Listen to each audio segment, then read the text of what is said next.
আওয়াজ দিয়ে কোথায় যেতে চাই? সুতরাং আল্লাহ তাআলা দুই ভাগ করে নেককার বদকার, আল্লাহর সন্তুষ্ট চিত্ত মানুষ মাখলুক আর আল্লাহর অবাধ্যতার প্রতীক মানুষ, দুইটা পাঠ করে দিলেন যিনি তিনি কে? এখন পৃথিবীর মধ্যে যে এই 800 কোটি মানুষ সবাই কিন্তু বনি আদমের সন্তান, কথা ঠিক না ঠিক? সবাই কিন্তু বনি আদমের সন্তান, তবে সবাই কিন্তু জান্নাতি হবে না। বনি আদমের সন্তানের মধ্যে যারা আল্লাহর দাসত্ব, আল্লাহর গোলামি, আল্লাহর হুকুমের উপর অনড় থাকবে, কেবলমাত্র শুধুমাত্র তাদেরকে আল্লাহ তাআলা জান্নাত দিবেন, কথা ঠিক না ঠিক বলে? আর বাকি যে কাফের মুশরিক বেদিন আছে, এরা যদিও মানুষ, আল্লাহর দাসত্ব, আল্লাহর গোলামি, আল্লাহর হুকুম, নবী আলাইহিস সালাতু ওয়াস সালামের আদর্শ এবং সুন্নাহ না মানার কারণে আল্লাহ নিজেই বলেছেন যদিও এগুলো মানুষ, তবে এরা উৎকৃষ্ট মানুষ নয়, এরা হলো নিকৃষ্ট জাতের মানুষ। বলেছেন কে? এ কথা কোরআনে আছে না নাই? আবার মুসলমান ভাইয়েরা, আমাদের অনেক মুসলমানদের, অনেক মুসলমান ইমানদাররা আছে কাফের মুশরিক বেদিনদেরকে অনুসরণ করে, অনুকরণ করে, আছে না নাই? অনেক যুবক যুবতী আছে তার চুলের স্টাইল, পোশাক লেবাসের স্টাইল, তার পারিবারিক সামাজিক জীবনের স্টাইল, তিনি কোন না কোন বিধর্মীকে অনুসরণ করেন। এই কথা আমাকে আপনাকে আল্লাহ নিজেই জানিয়ে দিলেন, একজন নেককার ইমানদার কোনদিন বিধর্মীকে অনুসরণ করতে পারে না। সে অনুসরণ করবে সরাসরি আল্লাহর হুকুম এবং নবীজি সাল্লাল্লাহু আলাইহি ওয়াসাল্লামের আদর্শ। বলেছেন কি? কেন বলেছেন?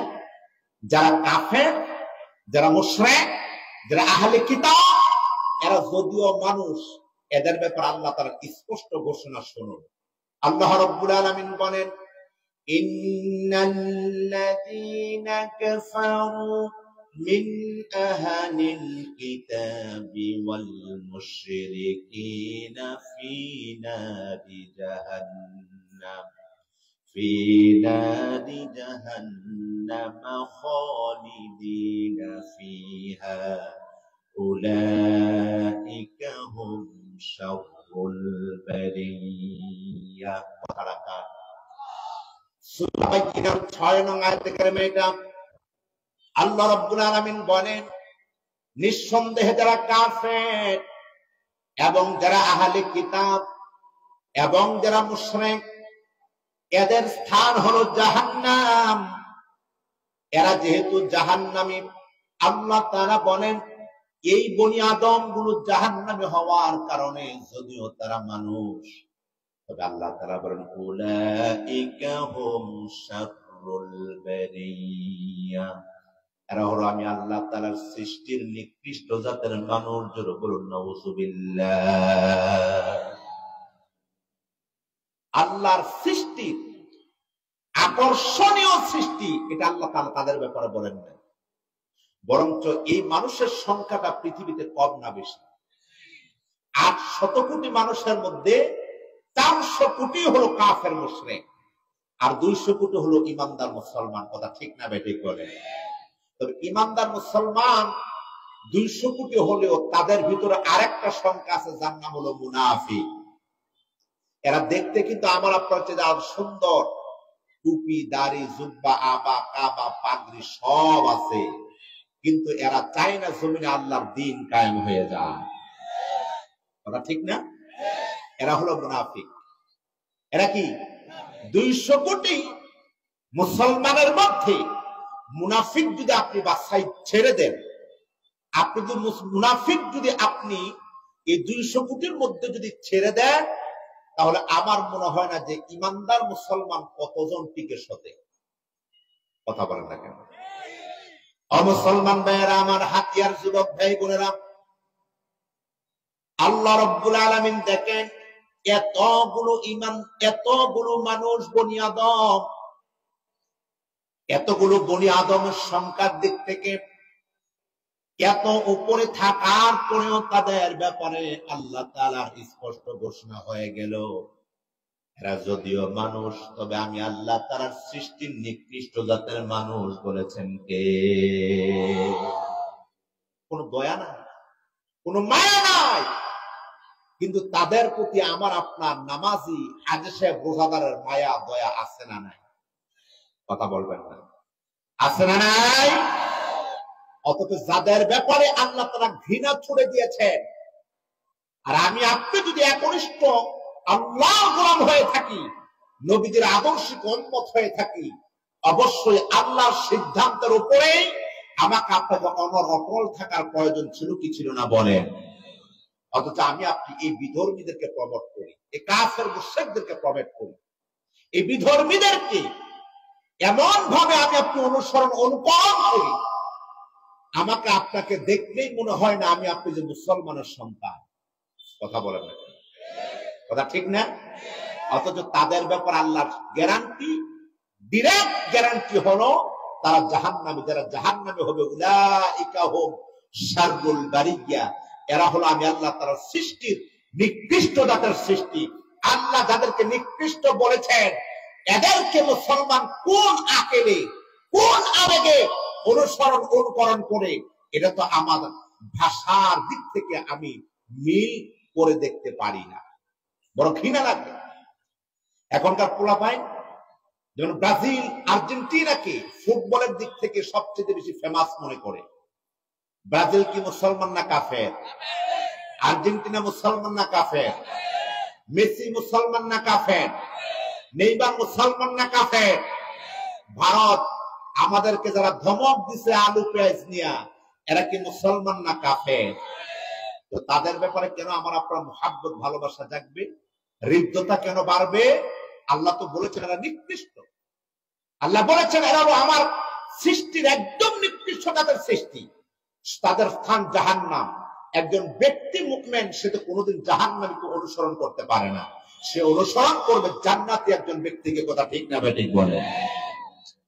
মুসলমান ভাইয়েরা আমার, আল্লাহ রাব্বুল আলামিন একই সূরা বাইয়িনাত ৭ নং আয়াতে কারিমার মাঝে বলেন, ইন্নাল্লাযীনা আমানু ওয়া আমিলুস সালিহাতি উলাইকা হুম খায়রুল বারিয়া। আল্লাহ তাআলা বলেন, শুধুমাত্র কেবলমাত্র যারা ঈমানদার হবে, ঈমান আনার পরে যারা নেক আমল করে জীবন যাপন করবে, এই দুই আদর্শ এবং লকব যাদের মাঝে পাওয়া যাবে, আল্লাহ তাআলা তাদের ব্যাপারে বলেন, উলাইকা হুম খায়রুল বারিয়া। ঈমানদার মুসলমান হবে যারা, তারা হলো আমি আল্লাহ সৃষ্টির সবচাইতে উত্তম সৃষ্টি। জোরে বলুন সুবহানাল্লাহ। অথচ এই উত্তম সৃষ্টি মানুষগুলো আমরা এক কাতারে যদিও নামাজ পড়তে পারি, নামাজের পরে এক বাজার করে আমি আপনি স্বাচ্ছন্দ্যে জীবন কাটাতে পারি না, এক পারিবারিক জীবনে জীবন কাটাতে পারি না, একটা সামাজিক জীবনে জীবন কাটাতে পারি না। আমরা যেহেতু আল্লাহর বশনে উত্তম জাতি, শ্রেষ্ঠ জাতি, উৎকৃষ্ট জাতি, আল্লাহ তাআলার তো হুকুমই হলো তোমরা থাকবে ঐক্য, তোমরা চাইবে আমি আল্লাহ তাআলার বিধানকে সমাজে জমিনে রাষ্ট্রে কায়েম করার জন্য। এর জন্য যদি তোমাদেরকে জীবন দিতে হয়, ঘাম ঝরাতে হয়, রক্ত ঝরাতে হয়, খাব্বাব খুবাইবের মতো, বেলালের মতো, সুমাইয়ার মতো তোমরা জীবন দিবে, আমি তার বিনিময়ে তোমাদেরকে জান্নাত দিয়ে দেব। সুবহানাল্লাহ বলেন। আল্লাহর অফার গুলো থাকার পরেও আমি আপনি কোরআন থেকে নিজেকে বিমুখ করে নিয়েছি। কোরআন আছে একদিকে, আমরা এই মুসলমান গুলো আছি আরেকদিকে। কথা কয়েন, কথা ঠিক না? দেখেন না, এখন আবার মাশাআল্লাহ কিছু নেতার আবির্ভাব হয়েছে। এত বছর কিছু ছিল স্বৈরাচার জালেম, যারা শুধু ইসলাম আর আলেমদেরকে কটাক্ষ এবং ছোট করে নাই, গোটা বাংলাদেশটাকে তারা খাটো করে দিয়েছিল। কথা ঠিক না? এখন আরেক দল মাথাচাড়া দিয়ে উঠছে যে ইসলামে রাজনীতি বলতে কিছুই নাই। নাউজুবিল্লাহ, আসতে না জোরে। একজন ইমানদার মুসলমান কি এই কথা বলতে পারে? এই কথা বলা সাজে? যেটা নিজেকে ইমানদার মুসলমান দাবি করবে তার কাজই তো হবে এ কোরআনে আল্লাহ যা বলেছেন, এ কোরআনে আল্লাহ যা নিদর্শন দিয়েছেন, এর আলোকেই ওই ব্যক্তি নিজেকে প্রতিষ্ঠিত করবে। এটা যদি তার পারিবারিক জীবন হোক, সামাজিক জীবন হোক, রাষ্ট্রীয় জীবন হোক, ব্যবসায়িক জীবন হোক, আইন আদালত হোক, প্রশাসনিক হোক, যেহেতু সে মুসলমান সেহেতু তার আদর্শে, তার চিন্তা, তার চেতনা থাকবে আল কোরআন। কথা জোরে বলেন ঠিক না বেটি? এখন প্রিয় হাতিয়াবাসী, যদি আমি আপনি নিজেকে মুসলমান দাবি করার পরে, ইমানদার দাবি করার পরে, উৎকৃষ্ট আল্লাহর ঘোষণা শোনার পরে, এখন আমি আপনি শুধু নামাজ পড়লাম, রোজা রাখলাম, আর অন্যান্য যে হুকুম বিধান আল্লাহ তাআলা কোরআন আল কারিমে দিয়েছে তার ধারে কাছেও থাকলাম না, আমি আপনি কি পরিপূর্ণ মুসলমান আছি তো নাকি? জোরে বলবেন আছেন? আল্লাহ রাব্বুল আলামিন বলেন সূরা বাকারা 208 নং আয়াতে কারিমার মাঝে, ইয়া আইয়ুহাল্লাযীনা আমানু দুখুলু ফিস-সিলমি কাফা ওয়া লা তাত্তাবিউ খুতুওয়াতিশ শাইতান ইন্নাহু লাকুম আদুউম মুবিন। হে ইমানদার মুসলমানগণ, তুমি যদি নিজেকে ইমানদার মুসলমান দাবি করে থাকো, তোমাকে আমি আল্লাহ তাআলা বলছি উদখুলু ফিস-সিলমি কাফা, পরিপূর্ণভাবে আমার ইসলামে প্রবেশ করো। আমার ইসলামে প্রবেশ করার পরে সাবধান, তোমরা শয়তানকে অনুসরণ করবে না, অনুকরণ করবে না, কারণ ইন্নাহু লাকুম আদুউম মুবিন, ইমানদার মুসলমানের জন্য শয়তান হলো প্রকাশ্য দুশমন এবং শত্রু। যিনি বলেছেন তিনি কে? এই কথা আল্লাহ তাআলা স্পষ্ট করার পরেও দেখেন, কোন কাজ করতে গেলে আমি আপনি 16 আনা নবীর সুন্নাত তরিকা কাজ করি, নাকি কিছুটা কিছুটা বিধর্মীদের কাজও থাকে আমার আপনার কাজের মাঝে? কথা বলবেন আছে না? সামাজিক রেওয়ায়েত, পারিবারিক রেওয়ায়েত, সামাজিক একটা অনুষ্ঠান করতে গেলে এটা না করলে ওইটা না করলে কি দেখা যায়, অথচ এইটা ওইটা আমার নবীদের আদর্শেই নাই, সাহাবা আজমাইনদের আমলেই নাই। কথা বলেন জোরে ঠিক না বেঠিক? এখন যারা বলে এটা না করলে সমস্যা হবে, দেখতে অসুন্দর, তুমি চিন্তা করে দেখো, তুমি কি আল্লাহকে খুশি করতে চাচ্ছ নাকি শয়তানকে খুশি করতে চাচ্ছ? কাদেরকে? আমরা কাদেরকে খুশি করব? আওয়াজ দেন, কাদেরকে? যদি আমি আপনি আল্লাহকে খুশি করতে ব্যর্থ হই, এটা আমার আপনার জন্য ব্যর্থ জীবন। এই সাধারণ টুপি, দাড়ি, জুব্বা, চিল্লা, পীর মাশায়েখদের অনুসরণ করে নামাজ রোজা করার পরে আপনার মরণের পর আপনি দেখবেন মরণ তো জান্নাতি মরণ নয়, এটা হয় মুশরিকের, নয়তো কাফেরের, নয়তো এটা মুনাফিকের মরণ হয়ে গিয়েছে। কথা ঠিক না বেঠিক বলেন? যদি ইমানদার আপনি জান্নাতি মরণ চান, গোটা দুনিয়ার জীবনটাকে আপনি ইসলামের রঙে রঙিন করতে হবে। আর যদি আপনি ইসলামের রঙে রঙিন করতে ব্যর্থ হন, আপনার এই স্বাভাবিক জীবন যাপন, আপনি 100,000 মসজিদ মাদ্রাসা প্রতিষ্ঠাতা হতে পারেন, রাস্তাঘাট নির্মাণ করতে পারেন, আপনি দেখবেন আপনার ইমানের খাতাটা, নেকের পাল্লাটা শূন্য, জিরো। কারণটা কি জানেন? আল্লাহ তাআলা সূরা তাহার মাঝে স্পষ্ট করেছেন। আমার মূল পয়েন্ট আমি যাচ্ছি, এতক্ষণ যাবৎ বোঝানোর জন্য ভূমিকার আলোকে কিছু কথা বলছি। আল্লাহু আকবার। আমরা অনেকে তো মনে করি যেভাবে জীবনযাপন করতেছি, যেভাবে ইবাদত বন্দেগী করতেছি, না জানি আল্লাহ তাআলা আমাকে আপনাকে জান্নাত দিয়ে দিবেন। জান্নাতটাকে খুব সহজ মনে করছি, দলীয় করবার মতো জান্নাতটাকে মনে করে নিয়েছি। কথা কয় না? কথা ঠিক না বেঠিক? আমার মুসলমান ভাইয়ারা, আল্লাহ রাব্বুল আলামিন বলেন, ওয়ামান আ'রাদা আন যিকরি ফাইন্না লাহু মাঈশাতান দানকা ওয়া নাহশুরুহু ইয়াওমাল কিয়ামাতি আ'মা। আল্লাহু আকবার। আমার মুসলমান ভাইয়েরা, আমার মায়েরা, বোনেরা, আল্লাহ তাআলা বলেন ওয়ামান আ'রাদা আন যিকরি, যে বা যারা আমার জিকির থেকে তাদের মুখ ফিরিয়ে নিবে।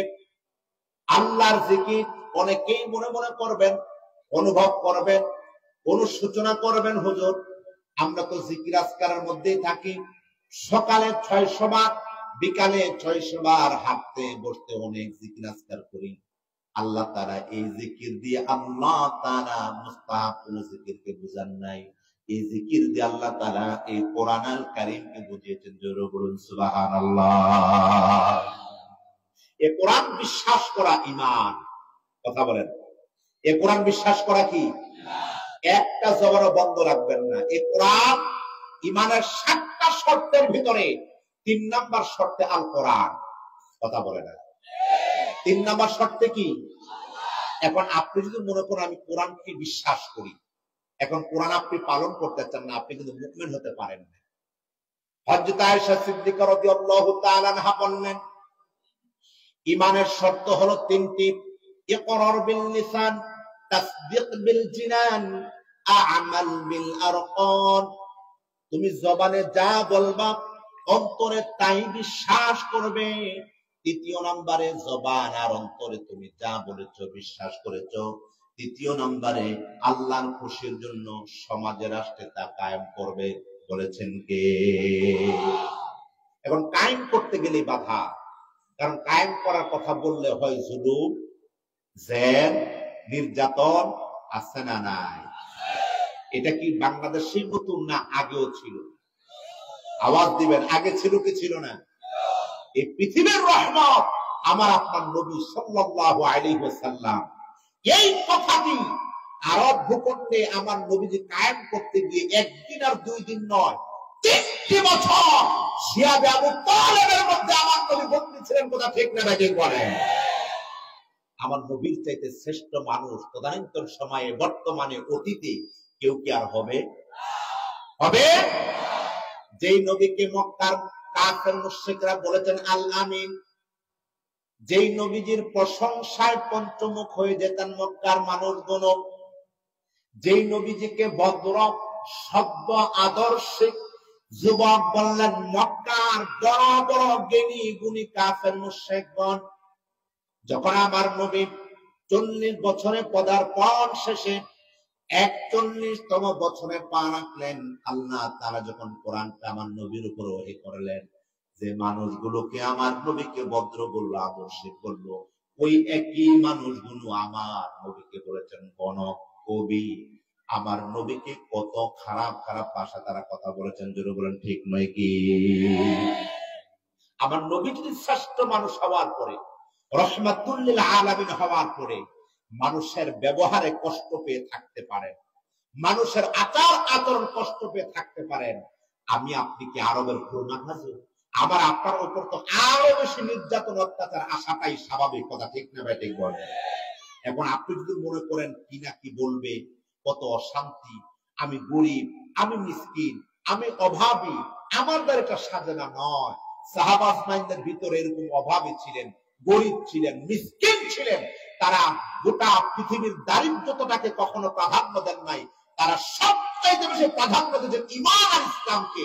তারা দুনিয়ার শান সম্পদকে ভুলে গিয়ে আল্লাহর মহব্বতকে প্রাধান্য দিয়ে তারা শুরুতে চড়েছেন, ফাঁসির কাস্টে ঝুলেছেন, জালেম কাফের মুশরিকরা নির্যাতন হয়েছেন, তারপরে তারা ঈমান ইসলামকে কখনো পিছপা হয়ে যান নাই। আর আমি আপনি নিজেকে মুসলমান দাবি করি, কিন্তু ঈমান ইসলামের বহির প্রকাশ করতে চাই না। কথা কয় না? এখন কি সেই স্বৈরাচার আছেন যারা 17 বছর আলেমদের উপরে, কোরআনের ছাত্রদের উপরে, কোরআনের খাদেমদের উপরে, শুধু কোরআনদের নয়, বিরোধী দলে যারা ছিল যাদের উপরে নির্যাতন, অত্যাচার, জেল, জুলুম, আয়নাগর, কত সিচুয়েশন তৈরি করেছে। আজকে 6 মাস ধরে বাংলাদেশে তাকে আমরা দেখতে পাই। এখন কোরআন মানতে আমাকে আপনাকে বাধা দিয়েছে কে? কথা কয় না। কেউ কি বাধা দিয়েছে? বাধা আসে। এখন যেগুলো বাধা দিতে আসবে ওরাই বাধা হয়ে যাবে। কথা কয় না। কারণ বাংলাদেশ এখন ফিরে দাঁড়িয়েছে, ঘুরে দাঁড়িয়েছে। বাংলাদেশ আগের মতো আর স্বৈরাচার জালিমদের আন্ডারে নাই। আগামীর বাংলাদেশ কোরআনের বাংলাদেশ, আগামীর বাংলাদেশ ইসলামের বাংলাদেশ, আগামীর বাংলাদেশ উলামায়ে কেরামদের বাংলাদেশ, আগামীর বাংলাদেশে কোন স্বৈর শাসক দুনিয়ারই কোন ব্যক্তি আসতে পারবে না বলে ঠিক না ঠিক বলে। যদি তাই হয় আমাকে আপনাকে কোরআনের জ্ঞানে জ্ঞানান্বিত হতে হবে, কোরআনের আদর্শে নিজেকে আকর্ষিত হতে হবে, কথা ঠিক না ঠিক বলে। যদি হতে ব্যর্থ হই এটা আমার আপনার জন্য চিরন্তন ব্যর্থ, দুনিয়ার জমিনেও পরকালীন জমিনের, কথা ঠিক না ঠিক বলে। এই জন্য আল্লাহ তাআলা বলেছেন ওয়ামান আ'রাদা আন যিকরি, এই জিকির মুস্তাহাব জিকির না। মুস্তাহাব জিকির না করলে আপনার গুনাহ হবে না, করলে আপনার সওয়াব হবে, কথা কয় না। কিন্তু আপনি যদি ফরজ ছেড়ে ওয়াজিব ছেড়ে যদি আপনি মুস্তাহাব জিকির করতে থাকেন, যেমন আমাদের দেশের কিছু পীর আছে না, কথা কয় না, লাল শালু চুলের মধ্যে রাখে, জট লাগাইয়া শরীরকে সালার শট তালাশ করে পাওয়া যায় গাঞ্জার পর, এরকম কিছু পীর আছে না নাই? আপনাদের হাতে নাও থাকতে পারে, কারণ আশেপাশে নদী নালা আছে তো, কে কোন সময় পানি নিয়ে সুবা দিয়া ধরে কত যায় না, কিন্তু অন্যান্য স্থানে আছে না নাই? হেদের মুখে দেখবেন জিকির আজকার কারে কয়, কিন্তু কোরআন নবীজির স্পষ্ট সুন্নাহর ধারে কাছেও নাই। আল্লাহ তাআলা স্পষ্ট বলেছেন ওয়ামান আ'রাদা আন যিকরি, এই জিকির হলো কোরআন আল কারীম। একজন ব্যক্তি নিজেকে ইমানদার মুসলমান তৈরি করতে চাইলে কোরআন হলো তার শ্রেষ্ঠ মাধ্যম। আওয়াজ দিতে হবে। আরেকটা বৈশিষ্ট্য হলো কোরআন, এই কোরআনটা কার জীবনে বলতে পারেন? আমাদের সমাজে আমাদের দেশে আশিকে রাসূলের কিন্তু অভাব নাই, কিন্তু আশিকে রাসূল যে দাবি করে ওই ব্যক্তি জানে না আশিকে রাসূল দাবি করার পেছনে যে কোরআন লাগবে, কারণ নবীজির চরিত্রটাই হলো আল কোরআন। সুবহানাল্লাহ। আল্লাহ নবীজির ইন্তেকাল শরীফের পরে সাহাবায়ে কেরাম রাদিয়াল্লাহু তাআলা আনহুমগণ আয়েশা সিদ্দিকা রাদিয়াল্লাহু তাআলা আনহাকে প্রশ্ন করলেন, মা মেহেরবানি করে বলুন আল্লাহর নবীজির আদর্শ চরিত্র কেমন ছিল? আয়েশা রাদিয়াল্লাহু তাআলা আনহা বললেন, ও নবীজির সাহাবীরা, সবেমাত্র দুনিয়া থেকে আল্লাহর নবী পদার্পণ করলেন, এখন কি তোমরা নবীজির আদর্শ চরিত্র ভুলে গেলে নাকি? সাহাবায়ে কেরাম বলল, না না, ভুলে যাই নাই, আপনার জবান দিয়ে জানতে চাচ্ছি নবীজির চরিত্র আদর্শ কি ছিল। মুসলিমের বর্ণনা, আয়েশা সিদ্দিকা রাদিয়াল্লাহু তাআলা আনহা বললেন, কানা খুলুকুহুল কুরআন। সুবহানাল্লাহ বলেন। এই কোরআনের চরিত্র যা, এই কোরআনের ভিতরে আছে যা, সব হলো আমার নবীজির আদর্শ, আমার নবীজির চরিত্র। বলেছেন কে?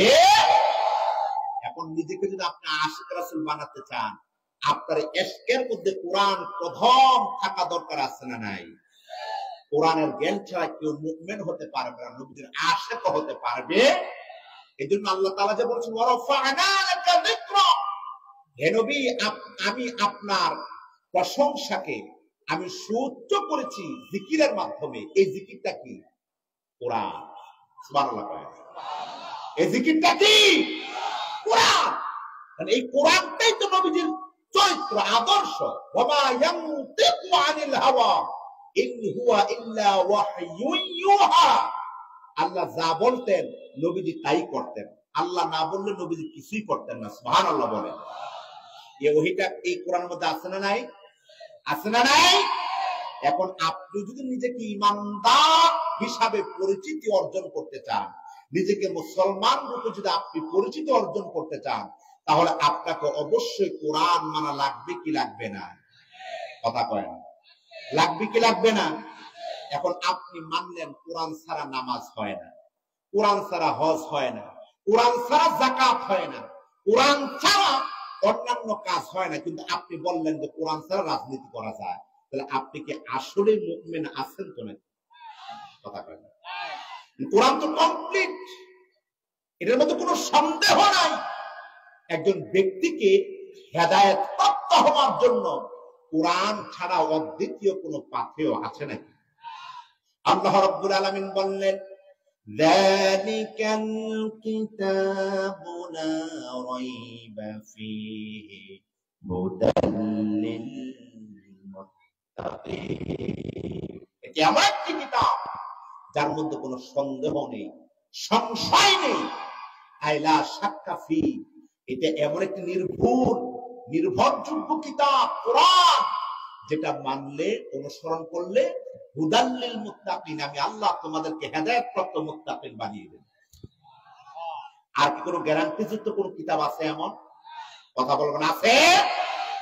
এখন আপনি দ্বিতীয় পয়েন্ট, আল্লাহ যে বলেন ওয়ামান আ'রাদা আন যিকরি, আপনি কোরআন দিয়ে আপনার মন মতো ইচ্ছা মতো আপনি মানতে চান, কিন্তু কোরআনের বৈশিষ্ট্য আপনি পরিপূর্ণ নিজেকে সাজাতে চান না, মানতে চান না, আপনার জন্য কোরআন এবং আল্লাহ তাআলার আইন এখানে কঠিন হয়ে গেল। যেরকম নাউযুবিল্লাহ।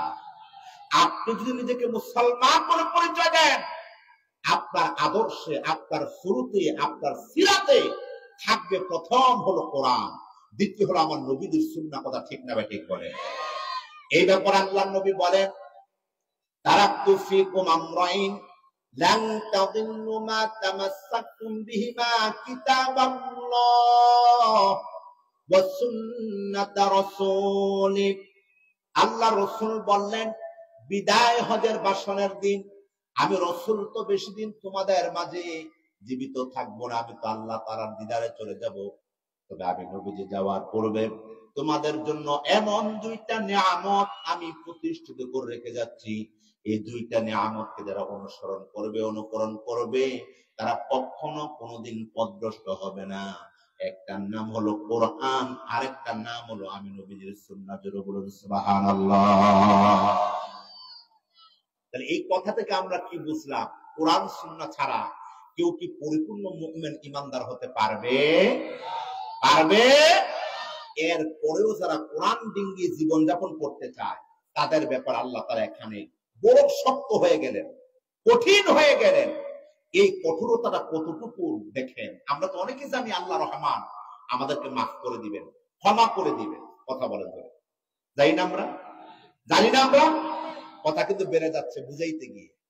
হযরত ওমর ফারুক রাদিয়াল্লাহু তাআলা আনহু একদিন মনটা মলিন করে বসা, সাহাবায়ে কেরাম বললেন, ওমর তোমার কি হলো?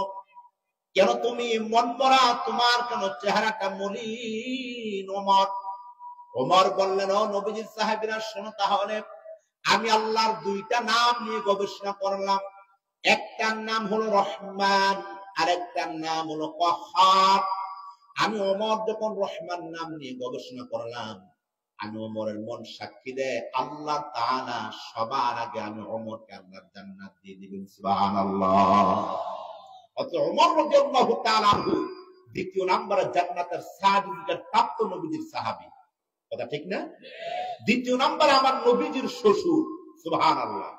তিন নম্বরে গোটা পৃথিবীর, অন্ত পৃথিবীর যিনি ক্ষমতা ছিলেন, বাদশাহী ছিলেন, তিনি ছিলেন কে? ওমর। এত কিছু হওয়ার পরেও ওমর মনে মনে তার চিন্তা চেতনার গভীর জগতে পৌঁছে গিয়েছেন আল্লাহর কহ্হার নাম নিয়ে গবেষণা করতে। নবীজির সাহাবীরা শোনো তোমরা, যখন আমি ওমর আল্লাহর কহ্হার নাম নিয়ে গবেষণা করলাম, আমার হৃদয়ের ভিতরে এমন এক মলিনতার ছাপ পড়ে গিয়েছে, আমার ওমরের মন সাক্ষী দেয়, না জানি আমি আল্লাহর আদালতে অ্যারেস্ট হয়ে যাই। কারণ কিয়ামতের ময়দানে আল্লাহ সেদিন রহমান নাম নিয়ে থাকবেন না, থাকবেন রহিম আর হলো কহ্হার। আল্লাহু আকবার। রহমান নাম দুনিয়াতে, কিয়ামতের ময়দানে আল্লাহ পরিচিত রহিম শুধু নেককার ইমানদার ছাড়া সবার জন্য আল্লাহ তাআলা কঠিন হয়ে যাবেন। জোরে বলুন আল্লাহু আকবার। ও মুসলমান ভাইয়েরা, এই জন্য আল্লাহ তাআলা বললেন, আমার কোরআনের 16 আনা বিধান যারা পালন করবে না, আমার কোরআনে একজন ব্যক্তিকে, একজন মানুষকে, একজন ইমানদার মুসলমানকে যেভাবে জীবন যাপন করার জন্য আমি আল্লাহ তাআলা কোরআনের উপরে, কোরআনের মাধ্যমে, কোরআনের বিধান দিয়ে মানুষকে আহ্বান করেছি, উপদেশ দিয়েছি, এই মানুষগুলো যদি এই কোরআন থেকে মন মতো, ইচ্ছা মতো, স্বাধীন মতো জীবন যাপন করতে চায়, আল্লাহ তাআলা বলেন, ওয়ামান আ'রাদা আন যিকরি ফাইন্না লাহু মাঈশাতান দানকা। জোরে বলুন নাউযুবিল্লাহ। যারা কিছু মানবে কোরআন, কিছু ছেড়ে দিবে, আবার কিছু তো আছে শুধু মাঝে মধ্যে সুবিধার জন্য টুপি আর দাড়ি লাগায়, কথা কয় না। আবার যখন বিপদে পড়ে তখন টুপিদারি সব শেষে ফেলে। কথা কয় না? এই বাটপার গুলো বলে আমরা নাকি ধর্ম ব্যবসায়ী। বেটা বেয়াদব, যারা ভোটের জন্য মানুষকে বোকা বানাতে চায় দাড়ি টুপি দিয়া, এরাই হলো সবচেয়ে বড় ধর্ম ব্যবসায়ী। এটা ঠিক না? ঠিক বলেন। আল্লাহ তাআলা তাদের ব্যাপারে বলেন মাঈশাতান দনকা, সূরা তাহা 124 নং আয়াতে কারিমা। সময় কিন্তু কম, জানি সময় আছে কিনা। আমার মুসলমান ভাইরা, অল্প সময় হয় না তো, এটা বুঝাতে গেলে তো অনেক সময়ের প্রয়োজন। তারপর আমাকে সময় দেন নির্দিষ্ট করে। আল্লাহ তাআলা বললেন মাঈশাতান দনকা, কোরআন বিমুখ হয়ে যারা জীবন যাপন করবে, কোরআনের আইনের বাহিরে যারা চলবে, এই ব্যক্তিগুলোর ব্যাপার আল্লাহ তাআলা মাঈশাতান দনকা এই শব্দটি আল্লাহ তাআলা প্রয়োগ করলেন। এই শব্দটির ব্যাখ্যা হলো দুইটা। এক নাম্বার ব্যাখ্যা, কোরআন বিমুখ হয়ে যে মানুষ, যে ইমানদার মুসলমানগণ পৃথিবীর জমিনে জীবন যাপন করবে, এই জমিনটা আল্লাহ তাআলা তাদের জন্য সংকীর্ণ করে দিবেন। তারা এই জমিনে স্থায়িত্ব হতে পারবে না। এই জমিনে আল্লাহ দয়া রহমত বরকত থেকে শূন্য হয়ে যাবে। বলেছেন কে? আরেকটা ব্যাখ্যা হলো, এই মানুষগুলো যখন কবরে তাকে দাফন করা হবে, কবরের দুই পাশের মাটি এই পাপিষ্ঠকে এমন ভাবে চপেটাঘাত করবে, তার শরীরের হাড়গুলো পাউডার হয়ে যাবে। আল্লাহু আকবার বলেন। আমার মুসলমান ভাইয়েরা দেখেন কোরআনটা কতটা সত্য কিতাব, সত্য কোরআন। এই কথা ১৫০০ বছর পূর্বে আমার আল্লাহ তাআলা নবীর উপর ওহী করলেন। কথা বলেন যদি। কিন্তু ২০২৪ সালে ৫ আগস্ট এই কথার উত্তর মিলে গিয়েছে। কথা ঠিক না ঠিক বলেন? আল্লাহ যে বললেন কোরআনের সাথে যারা বেয়াদবি করবে, কোরআনের আন্দোলনের কর্মীদের উপর যারা আঘাত করবে, বিনা কারণে ইমানদার মুসলমানদের উপর জুলুম করবে, অত্যাচার করবে, নির্যাতন করবে, আয়নাগর বানাবে, ফাঁসির কাস্টে ঝুলাবে, যেই আল্লামা সাইদি রাহিমাহুল্লাহ চুল পরিমাণ কোন দুর্নীতি ছিল না, মিথ্যা ছিল না, বৈশিষ্ট্যের কাতারের মধ্যে ছিল না, এমন একজন ব্যক্তিকে 13টি বছর জেলখানার মধ্যে রেখে তাকে মারা হলো, শহীদ করা হলো। এমন মাজলুম ব্যক্তির উপরে আঘাত করার কারণে, ইমানদার মুসলমানদের উপরে আঘাত করার কারণে, কোরআন ইসলামের উপরে আঘাত করার কারণে 17 বছর শাসন ক্ষমতায় থেকে 21 সাল থেকে 42 সালের স্বপ্ন যারা দেখেছে, 5 আগস্ট আল্লাহ তাআলা গোটা জমিন তাদের জন্য সংকীর্ণ করে দিয়েছেন। কথা ঠিক না বেটি? শুধু বাংলাদেশের জমিন নয়, গোটা পৃথিবীর মধ্যে যত বিধর্মী রাষ্ট্র রয়েছে, সব রাষ্ট্রের দরজা তার জন্য বন্ধ। কথা কয় না? একমাত্র যাকে খুশি করতে গিয়ে বাংলাদেশের ইসলামপন্থীদেরকে আঘাত করলো, নির্যাতন করলো, জুলুম করলো, যার জন্য আল্লাহ তার মাঝে শুধু তাকে রেখে দিয়েছেন। কোরআনের মধ্যে আমি আপনি অ্যারেস্ট হয়ে যেতে পারি। ওটা ঠিক নাকি বলে? আল্লাহ রাব্বুল আলামিন বলেন, এই ব্যক্তিগুলো যখন কিয়ামতের ময়দানে উঠবে, তাদেরকে আমি আল্লাহ তাআলা 1 নাম্বার অন্ধ করে ওঠাবো।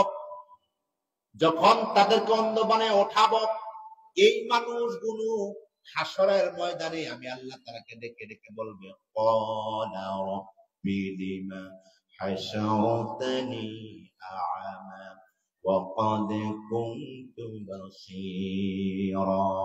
আয় রব, দুনিয়ার জমিনে তো আমি চক্ষুওয়ালা ছিলাম,